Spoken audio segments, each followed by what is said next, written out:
Tiba-tiba jiwa muda saya berontak. Tahu kenapa?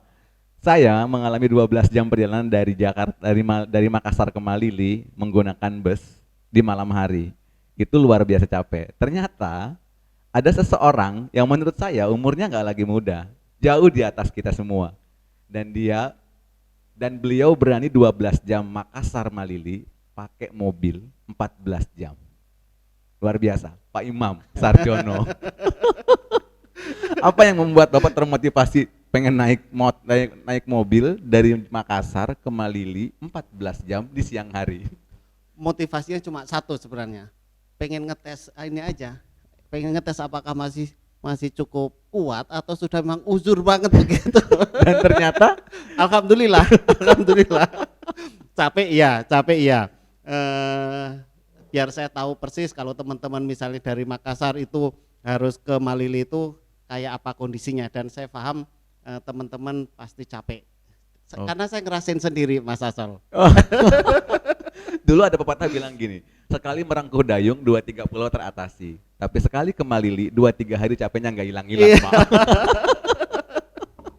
Tapi tetap semangat karena sebagaimana pesan Pak Kanwil, kita datang untuk menjadi keluarga yang memang satu begitu, memberikan support, memberikan semangat untuk teman-teman di Malili. Jadi ya istilahnya capek nggak apa-apa lah begitu. Untuk Mas Asol dan teman-teman di sini. Kita jadi berasa spesial ya, karena dikunjungi oleh orang yang juga sangat spesial. Ini Pak Imam, salah satu orang yang membesarkan bea cukai dari sisi boleh dibilang mungkin kehumasan atau relation ke dunia luar. Sehingga ada slogan beliau yang sangat terkenal, yaitu setiap kita pegawai bea cukai itu adalah humas. Itu dulu filosofinya gimana Pak, bisa menciptakan slogan itu? Mas Asal nggak apa-apa ya, posisi saya sekarang di umum sebenarnya, apa-apa, kan? tapi kita berbagi di kehumasan ya. Betul. Karena setiap kita adalah humas itu didasari sebuah semangat waktu itu ada tugas, sebenarnya tugas dari Diklat PIM yang membuat proyek perubahan. Saya melihat ketika saya harus membuat sebuah inovasi begitu, saya perlu ada semangat yang harus kita dorong bersama. Semangat itu adalah bea cukai makin baik. Semangat utamanya. Betul. Itu begitu.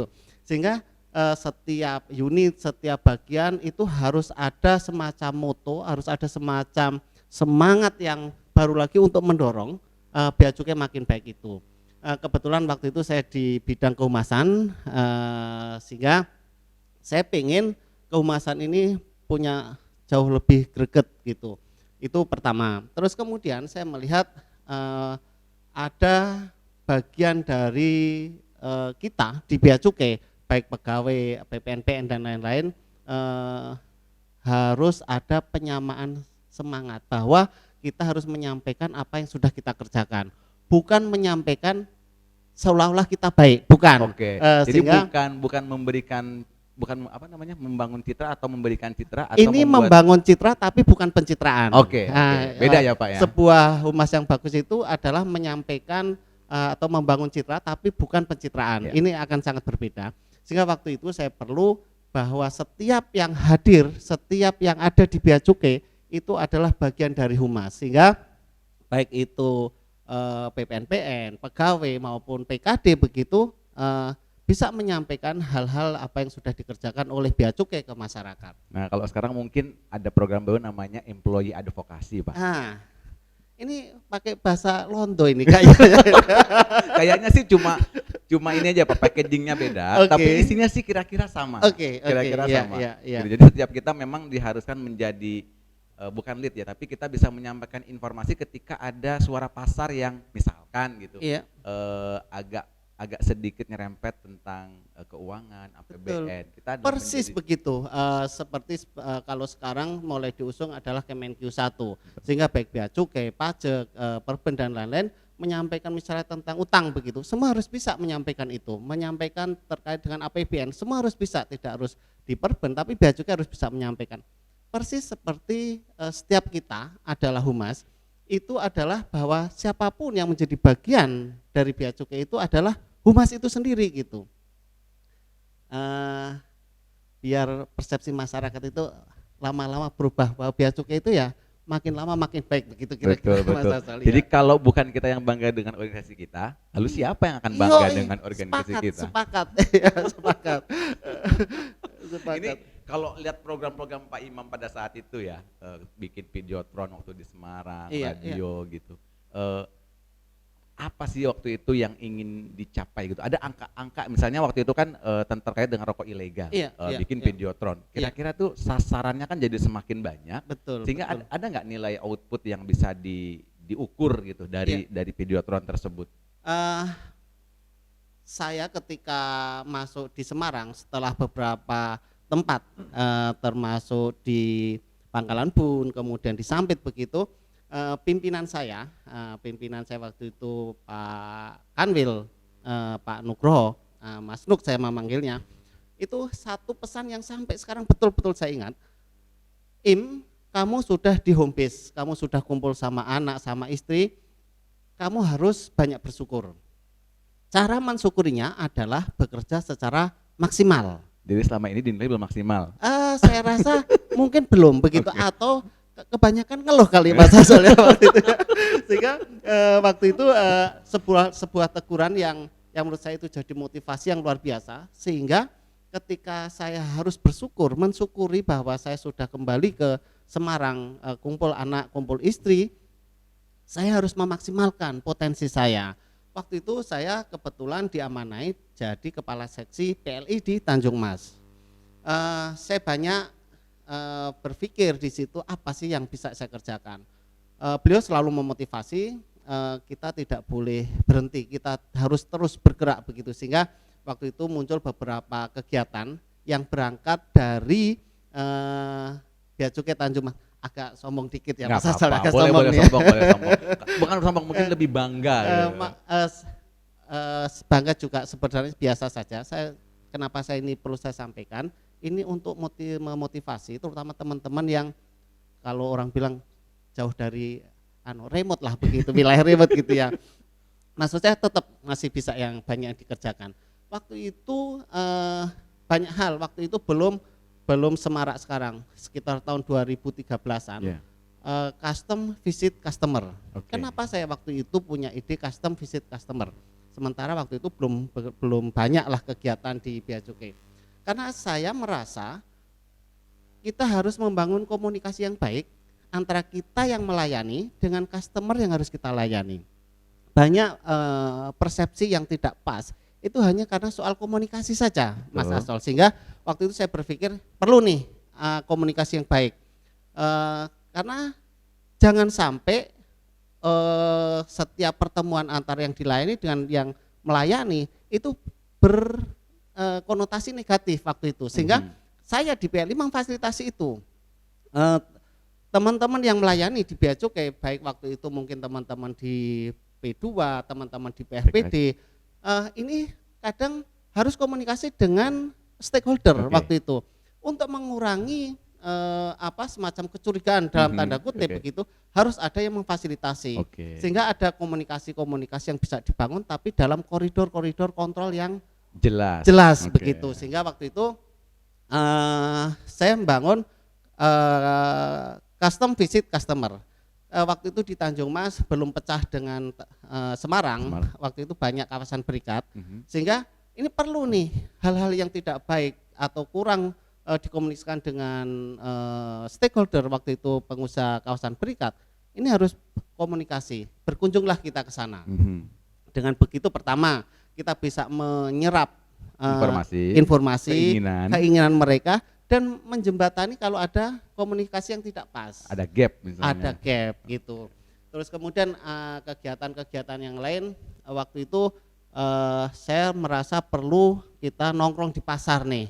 Ternyata pasar paling dekat dengan kantor waktu itu. Saya sampling, ditanya tentang Bea Cukai.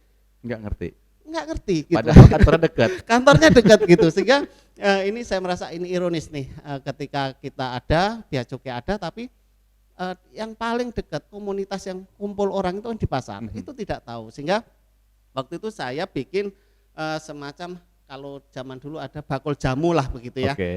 kami bikin tim, kami nongkrong di pasar, benar-benar nongkrong di pasar. Oke. Kami bikin Kedai nyewa mungkin? speaker begitu, nyewa speaker. nyewa speaker yang agak kuat, kita Mhm. putar keras-keras, Mhm. orang tertarik, ini ada apa ini gitu. Kemudian kami buka di sini, buka ada meja, baru nanya, Bapak siapa gitu? Kami bea cukai, saya bilang gitu. Sehingga waktu itu mulai dibangun begitu. Orang mulai ada announce dan notice gitu Iya. ya. Oh, ada bea cukai ternyata. Sehingga ada bea cukai. Terus kami mulai masuk ke wilayah-wilayah yang agak minggir, ke waktu itu ke Solo Tigo, ke Purwodadi lah begitu. Sehingga mudah-mudahan harapannya sih mosok bea cukai nggak dikenal Mas Asal gitu.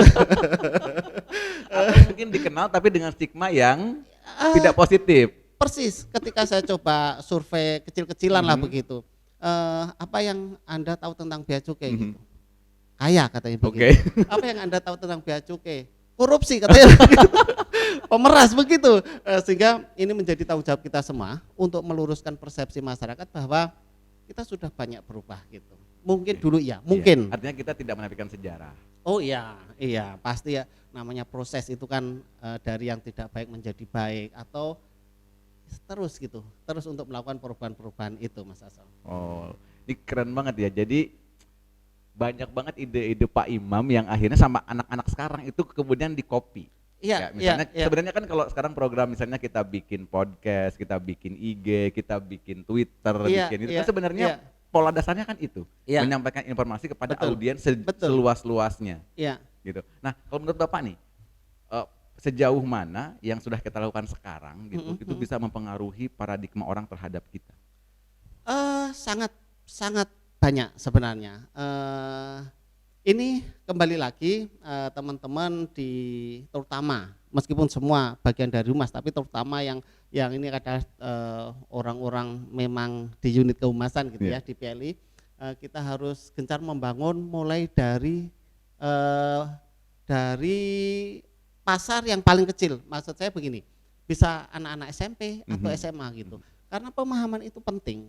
Ketika mereka besar, apalagi sekarang anak-anak milenial banyak bertransaksi online gitu ya. Betul. Banyak membeli barang dari luar Barang-barang, negeri yang mau tidak mau harus tahu gitu aturan. Berurusan gitu. dengan bea Bea cukai cukai sebagai gitu. penjaga apa namanya itu Pak, gerbang gitu Iya, ya. kalau dulu persepsinya asal suruh bayar ini pasti bea cukai nanti yang yang mulai mungut-mungut ini Iya. katanya gitu. Tapi ketika kita pahamkan begitu, harapannya adalah paham bahwa bea cukai adalah punya tugas untuk itu. Sehingga ketika harus membayar memang untuk negara bukan untuk bea Untuk cukai. personal gitu ya, Pak, Iya. ya. Dan itu pertama. Terus kemudian kalau kita tahu Mas Asol, waktu itu ini ada nih gempur rokok ilegal nih ya. Oke, gempur rokok ilegal. Waktu itu belum begitu belum belum begitu masif Di bea cukai. di bea cukai. Terus kemudian waktu itu teman-teman di kehumasan dan teman-teman di cukai dan teman-teman di pengawasan itu mulai mencoba untuk apa ini yang harus kita masifkan, harus kita publish secara luar besar-besaran gitu, karena fakta banyak sekali rokok ilegal yang beredar. Terus sehingga waktu itu ada kesempatan, oke kita bikin sebuah isu bersama. Nah muncullah gempur rokok ilegal itu, kalau nggak salah tahun berapa ya, waktu itu saya di pusat kok itu. Gempur rokok ilegal itu. Iya, Pak. Nah gempur kalau ada rokok. paradigma misalnya gini, aneh juga nih, bea cukai itu memfasilitasi orang-orang untuk ngerokok. Iya, iya. Di satu sisi Kementerian Kesehatan memberikan suggest jangan merokok karena Iya, itu akan iya. merugikan negara Iya, gitu. iya, Itu kan iya, dua iya. sisi mata uang yang kayaknya bersebelahan gitu. Iya, iya. Kementerian Kesehatan mengatakan jangan merokok karena nanti efeknya ini, sementara dari bea cukai menjadi salah satu target penerimaan yang cukup besar, Pak. Mungkin bukan bersebelahan ya, kita ukur-ukuran gitu bahasa Jawanya itu ukur-ukuran gitu. Dari satu sisi kita perlu penerimaan, Oke. tapi dari sisi kesehatan memang harus jadi perhatian gitu. Fakta memang kita masih perlu penerimaan dari cukai hasil tembakau. Betul. Tapi ya sebisa mungkin yang inilah yang bijak lah begitu, dalam artian begini. Rokok ilegal cenderung tidak ada kontrol dari pihak pemerintah, sehingga selain penerimaan kurang, kontrol terhadap kualitas, terhadap kesehatan akan berkurang, sehingga itu terlalu beresiko. Saya rasa memang dua sisi yang bukan bersebelahan tapi ukur-ukuran, ukur-ukurannya. Satu sisi kita perlu penerimaan, satu sisi perlu kesehatan, dan memang faktanya harus begitu, gimana asal. Kita nggak usah mikir ya, kita malah itu biar kerjaan pemerintahan nanti iya atas, itu ya, di level pimpinan kita lah. Level kita gitu. kan bagaimana caranya rokok ilegal tidak beredar, sehingga yang berada di masyarakat adalah yang memberikan kontribusi kepada negara, gitu, sehingga yang nantinya nanti pun dari pajak cukai itu akan kita alihkan di kesehatan. Bagi hasil ada kesehatan juga. Salah satunya. Gini Pak Imam, dari sekian banyak penempatan Pak Imam, menurut Pak Imam gitu, mana area yang menurut Pak Imam benar-benar bisa memberikan sesuatu yang akhirnya memberikan perubahan besar bagi organisasi kita? Ini kayak asesmen nih kayaknya. Pertanyaan saya ke situ ya, levelnya ke situ ya. Jadi saya jadi jadi tim penilai harusnya. Mas Asol, saya merasa banyak yang saya perbuat begitu. Itu ketika saya masuk di PLI. Dulu waktu itu hampir semua orang itu tidak mau di PLI. Tapi alasan dulu Pak, kenapa orang nggak mau di PLI? Pertama di situ orang melihat unit yang sepele begitu ya, orang unit sepele yang menganggap bahwa kehumasan berinteraksi dengan masyarakat, hanya menyampaikan unit-unit yang tidak punya greget gitu ya, maksudnya unit ala PLI, ala humas begitu. Kayak bukan main frame-nya Bea Cukai. Iya, Bea Cukai itu kan ke pengawasan, ke pelayanan di pelabuhan, di bandara begitu. Waktu itu orang masih melihat untuk apa sih kehumasan. Tapi waktu itu saya justru malah paling seneng tuh, alhamdulillah saya di kehumasan, saya bisa berkreasi banyak begitu di kehumasan. Yang tadi saya sampaikan di awal bahwa waktu itu pimpinan menyampaikan kamu harus mensyukuri atas penempatan kamu itu, sebagai ungkapan rasa syukur yang paling dalam, real gitu, yang paling real mensyukuri itu adalah kerja secara maksimal, sehingga waktu itu ada tantangan untuk berinovasi, untuk berkreasi yang menurut saya waktu itu belum banyak digarap, yang tadi kita sudah obrolin gitu ya. Itu pertama, waktu di Semarang menjadi titik kebangkitan, dan menurut saya itu menjadi termasuk cikal bakal podcast begini yang di tempat kita. Waktu itu saya punya ide radio internet itu, Kanal BC. Ya, waktu itu Kanal BC. Dan sekarang sudah ada di pusat. Sudah di pusat. Tapi waktu itu di Semarang, di Tanjung Mas waktu itu.